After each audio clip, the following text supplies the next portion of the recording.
Hello viewers, আসসালামু আলাইকুম। আপনারা সবাই কেমন আছেন? আশা করি সবাই অনেক অনেক ভালো আছেন। আজকে দেখাবো যে ইউটিউবের ভিডিও দেখলে তাড়াতাড়ি এমবি শেষ হয়ে যায় কেন, এবং আজকে এমন কয়েকটি সেটিংস দেখাবো যেগুলো আপনি অন করলে সারাদিন ইউটিউব চালালেও এমবি শেষ হবে না। তো এর জন্য আমরা ইউটিউব অফিসিয়াল অ্যাপসটি ওপেন করে নিব।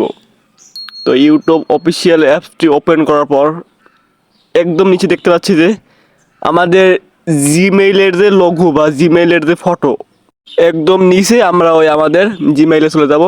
তো এরপর দেখতে পাচ্ছি এখানে জিমেইলে চলে যাওয়ার পর একদম উপরে আছে সেটিংস অপশন।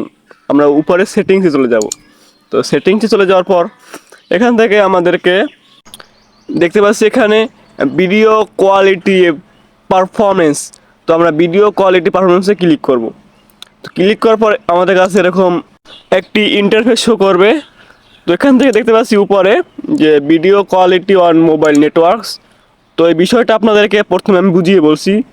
মোবাইল নেটওয়ার্কস মানে হচ্ছে যে আপনার ফোনে যে এমবি, যে আপনি এমবি দিয়ে যে ভিডিওগুলো দেখেন, তো সেটা হচ্ছে মোবাইল নেটওয়ার্কস। আপনাদের সবার এখানে থাকবে যে অটো রিকমেন্ড। তো আপনারা কি করবেন, এটাকে ডাটা সার্ভার করে দিবেন। একদম যে নিচের অপশনটি আছে ডাটা সার্ভার, আপনারা ওই ডাটা সার্ভার করে দিবেন মোবাইল নেটওয়ার্কস। তাহলে আপনার ফোনের এমবি কম কাটবে। তো এরপর দেখতে পাচ্ছেন যে নিচে এটা হয়েছে যে ভিডিও কোয়ালিটি অন ওয়াইফাই। তো এটা হচ্ছে যে আপনি যখন ওয়াইফাই ইউজ করেন, তো তখন আপনার ভিডিওগুলো থাকবে হাইজার পিক্সেল কোয়ালিটি, মানে হাই কোয়ালিটি।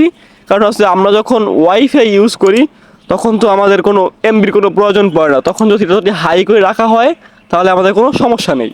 আমি আশা করি বিষয়টা বুঝতে পেরেছেন। তো আমি তারপরও এটা আবার বলছি, উপরে মোবাইল নেটওয়ার্কস এটা ডাটা সার্ভার করে রাখবেন, এবং নিচের যে ভিডিও কোয়ালিটি ওয়াইফাই এটাকে হাই করে রাখবেন। তো এরপর এখান থেকে ব্যাক চলে আসবেন। ব্যাক চলে আসার পর দেখতে পাচ্ছেন উপরে অটো প্লে। তো এটা হচ্ছে অন্য একটি সেটিংস। তো আপনি অটো প্লে ক্লিক করবেন। অটো প্লে ক্লিক করার পর সিম্পলি এটাকে অফ করে দিবেন।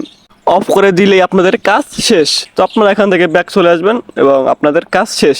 আর ভিডিওটা ভালো লাগলে অবশ্যই লাইক, কমেন্ট এবং শেয়ার করবেন, এবং সবশেষে আমার চ্যানেল সাবস্ক্রাইব করে পাশ থেকে বেল আইকনটি অন করে দিবেন।